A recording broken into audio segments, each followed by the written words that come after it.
Gaurtik aurrera euskararen eta gaztelaniaren arteko itzulpen automatikoko sistemarik onena eskura daukagu. Modela du izena, tresna azkarra eta erabilerraza euskara zabaltzeko aukera emango du. Euskararen morfologiak eta ezaugarriak itzultzaile automatikoen emaitzak baldintzatzen ditu, batzuetan oker gainera gaztelaniara itzuli dugun esaldi honetan bezala. Modela adimen artifizialaz garatutako sistema berriak akats horiek zuzentzen ditu, euskararen hizkuntza teknologia beste parekatuz. Sortzaileen arabera ez ditu itzultzaile profesionalak ordezkatuko.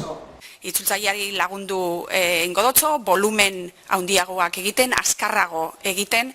Egia da, azken 2 urtetan, emandan aurrera pausua esaren neuronalaren aplikazioagatik, azken 10 urtetan egindana baino handixagoa izan dela. Lau Euskal Zentro Teknologikoaren, Euskal Herriko Unibertsitatearen eta itzulpen enpresa baten arteko emaitza da. Gaurtik aurrera doan erabil daiteke, muga bakarra hilabetean 2000 hitzak ez gainditzea. Euskara zabaltzeko aukera emango du eta Euskal Herriko enpresen eleaniztasunean eragingo du. Ohiko aplikazioetan laister integratua izan daitekeela uste dute.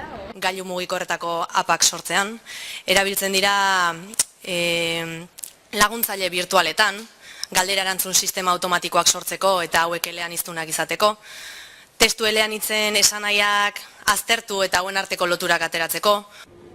Languneren merkatu ikerketaren arabera, 2017an guztira 5.000 hitz itzuli ziren, modelak itzultzaileen produktibitatea handitzeko aukera eman dezake.